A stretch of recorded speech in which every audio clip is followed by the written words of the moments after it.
Clip number 1209۔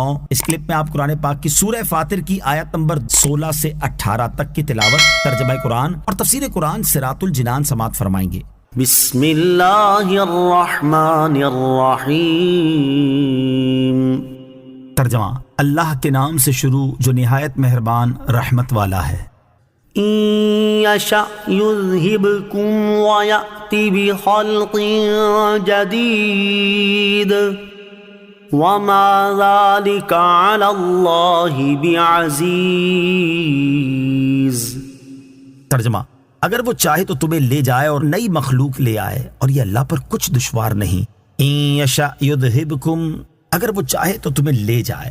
اس آیت اور اس کے بعد والی آیت کا خلاصہ یہ ہے کہ اے لوگو، اگر تمہارا رب عز و جل چاہے تو تمہیں ہلاک کر دے، کیونکہ اسی نے تمہیں پیدا کیا ہے اور وہ تم سے بے نیاز ہے، اور تمہاری بجائے نئی مخلوق لے آئے جو فرما بردار ہو، اللہ تعالیٰ کے احکامات کی پیروی کرنے والی ہو، اور جن چیزوں سے اللہ تعالیٰ نے منع فرمایا ہے ان سے رک جانے والی ہو۔ اور یاد رکھو کہ تمہیں ہلاک کر کے نئی مخلوق لے آنا اللہ تعالیٰ پر کچھ دشوار نہیں، بلکہ یہ اس کے لیے بہت آسان ہے۔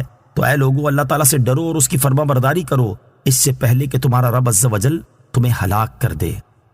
ولا تزر وازرة وزر أخرى وإن تدع مثقلة إلى حملها لا يحمل منه شيء ولو كان ذا قربى إنما تنذر الذين يخشون ربهم بالغيب وأقاموا الصلاة وَمَن تَزَكَّىٰ فَإِنَّمَا يَتَزَكَّىٰ لِنَفْسِهِ وَإِلَى اللَّهِ الْمَصِيرُ۔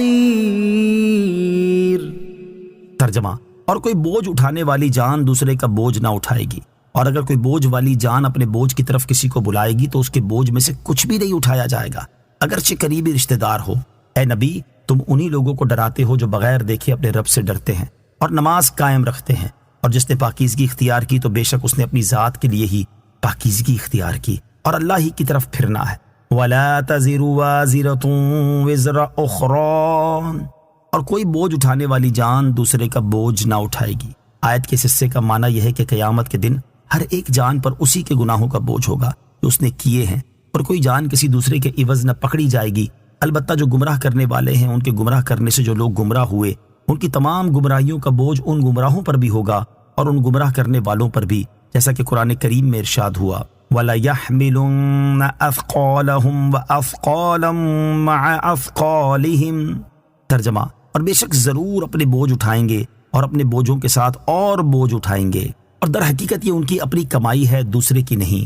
حضرت عمر بن احوص رضی اللہ تعالیٰ عنہ فرماتے ہیں، میں نے حجۃ الوداع کے موقع پر نبی کریم علیہ السلام کو لوگوں سے فرماتے ہوئے سنا کہ سن لو، انسان کے جرم کا وبال اسی پر ہے۔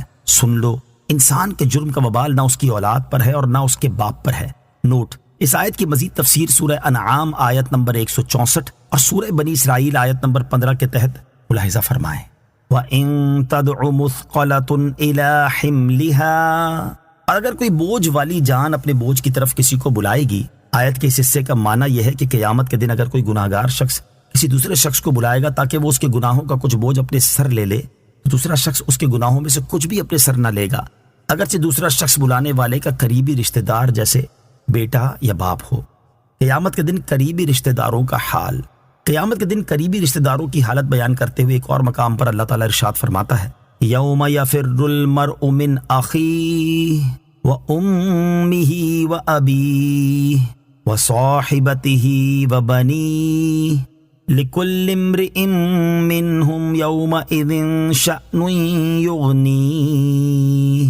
ترجمہ: اس دن آدمی اپنے بھائی سے بھاگے گا اور اپنی ماں اور اپنے باپ اور اپنی بیوی اور اپنے بیٹوں سے، ان میں سے ہر ایک کو اس دن ایک ایسی فکر ہوگی جو اسے دوسروں سے لاپرواہ کر دے گی۔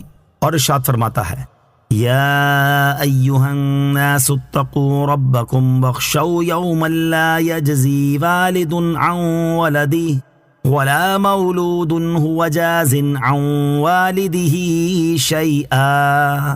ترجمہ: اے لوگو، اپنے رب سے ڈرو اور اس دن کا خوف کرو جس میں کوئی باپ اپنی اولاد کے کام نہ آئے گا اور نہ کوئی بچہ اپنے باپ کو کچھ نفع دینے والا ہوگا۔ حضرت عبداللہ ابن عباس رضی اللہ تعالیٰ عنہما فرماتے ہیں کہ قیامت کے دن ماں باپ بیٹے کو لپٹیں گے اور کہیں گے اے ہمارے بیٹے ہمارے کچھ گناہ اٹھا لے، تو وہ کہے گا یہ میرے لیے ممکن نہیں، میرا اپنا بوجھ کیا کم ہے۔ جب قریبی رشتہ داروں کا قیامت کے دن یہ حال ہوگا تو ان کی خاطر گناہ کرنا اور اللہ تعالیٰ کی نافرمانی میں مبتلا ہونا کس قدر نادانی اور حماقت کا کام ہے۔ انما تنذر الذین یخشون ربهم بالغیب، اے نبی تم انہی لوگوں کو ڈراتے ہو جو بغیر دیکھے اپنے رب سے ڈرتے ہیں، یعنی آپ کا اللہ تعالیٰ کے غضب سے ڈرانا صرف انہی لوگوں کو فائدہ دیتا ہے جو بغیر دیکھے اپنے رب عز و جل سے ڈرتے ہیں اور اپنے وقت میں نماز قائم رکھتے ہیں۔ اور جس نے پاکیزگی اختیار کی یعنی بدیوں سے بچا اور نیک عمل کیے تو بے شک اس نے اپنی ذات کے لیے ہی پاکیزگی اختیار کی کہ اس نیکی کا نفع وہی پائے گا اور اللہ تعالیٰ ہی کی طرف سب کو